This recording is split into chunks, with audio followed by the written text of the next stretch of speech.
Bonjour, bonsoir, chers téléspectateurs qui nous écoutent à travers le monde entier, le Sénégal, l'Afrique, la diaspora, la France, partout. Nous voilà de retour avec un nouveau live avec votre serviteur, ambassadeur depuis Paris Forum Kër Ndiaye Lo, qui va passer au niveau de la revue de presse de tous les jours que vous écoutez, que vous aimez écouter même, et surtout ceux qui sont dans les fonds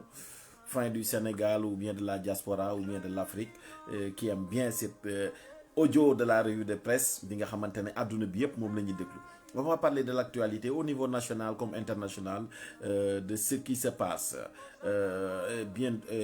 Donc dans un instant ñu ñëw nag dem si li nga xamante ne moom mooy le résumé du débat d'aujourd'hui avec ambassadeur depuis Paris from Kër Ndiaye Lo.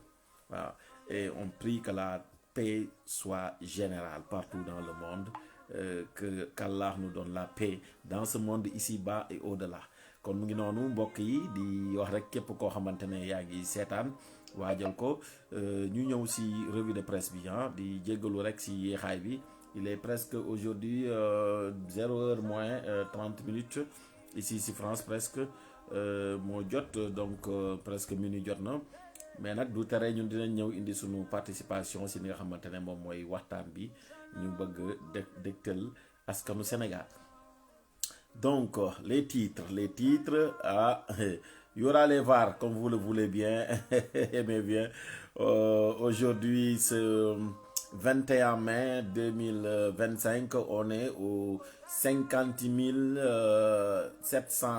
792 13 14 VAR de Ousmane Sonko que j'ai fait au niveau du TikTok. Donc chaque jour di ngeen gis VAR bu bees bu ñu génne maanaam wax bu mu waxoon mu dañ wala dig bu mu diggoon mu dañ et cetera ñu koy def saa su nekk rek di leen ko tegal waaw loolu te mu ngi si. Aïcha, on va parler donc de l'actualité lan moo xew si actualité bi au Sénégal. Donc bonjour chers téléspectateurs qui nous écoutent à travers le Sénégal, l'Afrique et au niveau de la diaspora. L'émergence des menteurs,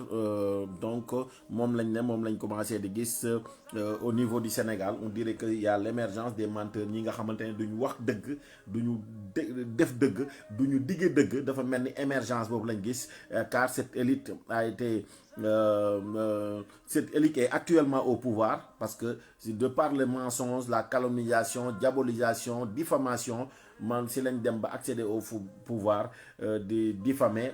tuumal ay gor sosol ay nit waxal leen lu waxul sans preuve ba accéder au pouvoir dafa mel ni nag ci lañ bëgg a régner te képp ku mel ni moom nag acca ñu ne la kaay c'est l'ADN de Pastef des patriotes dinañ si ñëw. Moussa Niang nag am nañ mu si wax dinañ si ñëw. Dialogue pour augmenter les pouvoirs de Sonko, pour diminuer les pouvoirs du président Diomaye, pour lui laisser s'occuper de ses femmes et de la reproduction au palais. Non doy na waar nee nañ nag dialogue bi li ñu siy ragal mooy dialogue bi Sénégalais ni ñu ko gisee mooy dialogue bi daal base bi li ko base mooy Pape Abdoulaye Kabé mooy yokk dooley premier ministre wàññi dooley président de la République Bassirou Diomaye Faye yokkal ko Ousmane Sonko utal ko noo ko mënee joxee nguur gi sans aller aux élections ndaxte président de la République chef suprême des armées boo bëggee jël loolu nga ne accat moom nay dem léegi nga délégué ko nga jox ko Ousmane Sonko premier ministre catastrophe. Nga jëwaat ne conseil des ministres yow président de la République nga war ko diriger nga ne dañ koy ñëw jox ko Ousmane Sonko bu dee loolu dafa nar a mu nekkat beneen catastrophe. Conseil supérieur de la magistrature nga ne acca kaay premier ministre quelle catastrophe encore. Cumul réel d'infraction. Est-ce que suñuy institution dañ ko war a bàyyi ñu koy fraliser ñu jógee ba foofu gars yi ne nag plus loin on va écarter des adversaires politiques comme ils ont commencé depuis qu'ils sont élus en 2024 ba léegi di écarter wala tuuma lay adversaires politiques les leaders traditionnels ñiy jiite parti politique yi nañ leen nal écarter leen bu ñu paree dem ci seeni lieutenant bu ñu paree dem ci képp koo xamante ne nekk na ci parti bi am benn kii prometteur ñu tuumal la fenal la sosal la ne dafa sàcc wala dafa détourné wala indi benn nit mu accusé wala benn faux témoignage indi sax ay nit yoo xamante ne pour gàkkal sa image. Parce que la ma leen waxoon après élection yi rek moytu leen yéen politiciens yi dinañ jaar si yéen jaar ci seeni entourage jaar ci seeni garde corps jaar ci seeni jabar jaar ci seeni doom jaar ci seeni lépp loo xamante ne moom mooy kii seeni proche pour détruire leen wala tuumal leen. wallahi lazim nii laa ko waxee jël kaamil waat si te la ma waxoon moom lañ gis ba ni ma waxee kaawu Azoura Fall bi ne leen kayiti dofi moom lañ koy tegal le 11 mai laa lañ ko defal le 12 ngeen dégg ko te ba ñu waxee loolu laa ñëwaat mettre le juge devant les kii mën na leen waaw boo ko waxee ne léegi dafa dangu nga kayiti dofi ba libéré ko waaw jour bi nga ne daa dof nag boobu nga war a récupérer ay kayit ay permis nekk waratoo dawalati et cetera te privilège yooyu Azoura Fall du nangu ñu koy traité ay dof te du dawalati oto loolu Azoura du leen ko nangul ba ilaa yow mi diin Azoura du leen nangul ngeen koy internet si hôpitalu dof di ko naan loo garabi dof parce que yéen ñii fii nekk kenn gënu koo wér kan moo ko utal certificat et cetera yooyu noonu yooyu yëpp dinañ si ñëw mbokk yi tey live bi dafa nar a neex ayca waaw léegi moo tax ñuy wax ne comme bu ñu ñëwee si lële Diomaye Faye daal bëgg naa toog ay temps jeune ne du def dara yéen ñu ne nañ jël ay jeunes yóbbu leen au pouvoir Diomaye Faye en tant que président il joue le fainéant ne léegi doole ji dafa bari si moom da koy wàññi jox ko premier ministre et cetera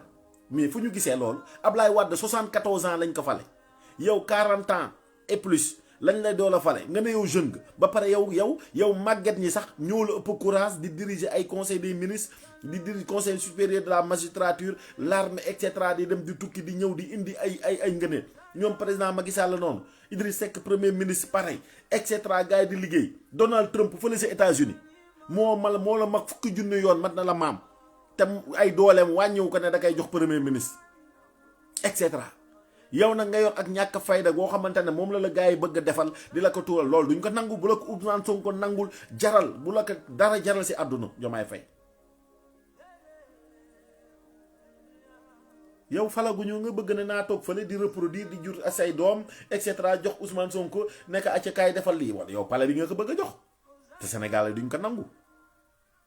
ah Ousmane Seck dinañ ñëw si loolu tout faire pour éliminer président Macky Sall la mission de Sonko et son régime et effacer les adversaires politiques et leurs lieutenants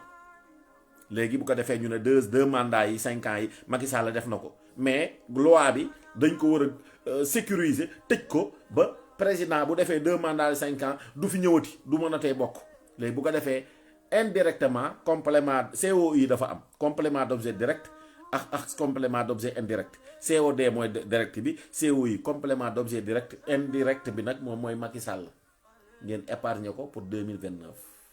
waxoon naa ko fii coup d'état constitutionnel boobu waxoon naa ko moo tax bi ñu ñëwaatee ngeen gis Moustapha Diakhaté yo et cetera yoon gars yi naan ma ambassadeur la nga defoon chronique la nga defoon live yow dafa mel ne dañ la tegal livre Pastef dañ leen a xam ma neen 100% ñii mënuñoo def sa àdduna lu ma jaaxal ak yeneen dinañ amaat yeneen surprise jouru dialogue bi moo tax respecté nañ ñii ne demuñu mais aussi ñii ne dañuy dem aussi tey défendre Sénégal tax leen a jox pas défendre Ousmane Sonko ñooñu ñun bu dee dem boobu ñun amul problème ñun Sénégalais yi amuñu problème si boobu parce que lii di raam si ñag bi la jëm te bu ñu ko bàyyee ñun opposition bi ñëpp fu ñuy mujje mooy lan wër ambassade yi consul yi kër kilifa diina yi pare ña demul woon sax ñooy mujjee acci kaa leen dem toog est-ce que dañoo war a nangu gars yi ñëw di ñu salfaane te benn affaire mu ngi si waa Pastef fi nee nañ avant ñuy dem dialogue man waxoon naa leen ko fii dinañ divider opposition bi commencer écarter ay nit jaxase ñu sunu biir ba kat bu ko defee ñun ñuy xeex naan diw lu tax mu ne day toog diw lu tax mu ne day dem diw waroon a dem lii et cetera bu ko defee ñuy xeex ba opposition bi commencé sunu FRDS bi ñenn ñu commencé am ay défection ay démission